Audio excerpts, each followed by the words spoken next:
And good Sunday evening, everyone. Meteorologist Dana Melancon with you, coming to you live from our weather studio here at Christus, Southeast Texas, next door to Christus St. Elizabeth in Beaumont. East of our view, you can see the helipad and the ominous clouds, obviously the tail end of the weather that went through Beaumont. And now we're doing an update for our viewers that are in Orange. Let me move over into the Orange area and show you what's going on now. Orange and Port Arthur, actually. I'll step off the screen and try to manipulate the radar a little bit better. You can see what we're talking about as far as activity going through. Well, we'll start with Port Arthur, downtown Port Arthur, Highway 73, and then on 87. You can see the activity that's producing some lightning strikes along with the heavy rain and the gusty winds too. Now, the activity is moving, or the thunderstorms are moving pretty rapidly. And when I started setting up, it was right on top of Orange, and now it's south of Vinton, Louisiana. So we are seeing things taper down as far as Orange is concerned, but still looking at some rain going on, especially down in mid-Jefferson County, Highway 73, Port Arthur, west end of Port Arthur, Sabine Pass even still looking at some pretty good rain that's pushing through. I'm going to put this into motion. It'll change the view up just a little bit, and I'm going to try to get this to go into motion so you can see how rapidly the storms are moving through. Let me get it right here.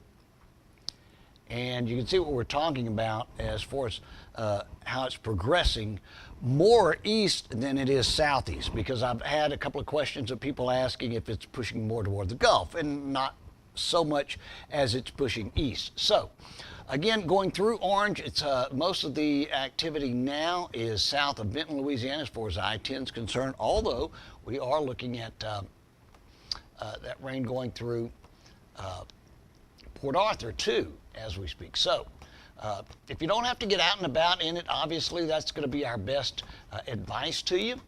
And we also want to remind you that, obviously, if unless you're living in under a rock, you understand that we've got extremely cold weather that's on the way as well.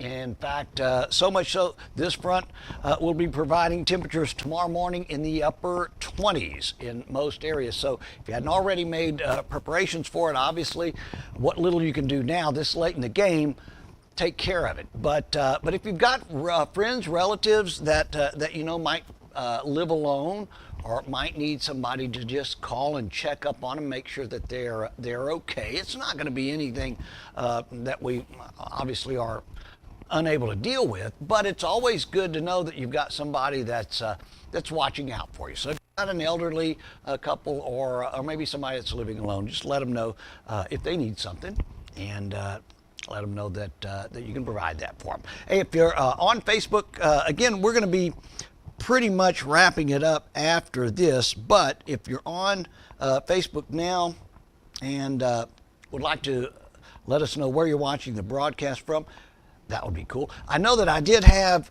some messages from the Mauriceville area. Power is out in some of those locations. In fact, I think I will. I'm going to do one more cut in a little bit. Give me about 10, 15 minutes or so, and we'll pull up the energy outage map for you and let you know where people might be experiencing some power outages because of the extreme amount of lightning strikes that are moving through the area. So, again, meteorologist Dana Melancon here live at our weather studio at Christus, Southeast Texas. We'll be back with you here in about 15 minutes or so with one more update before the night's over.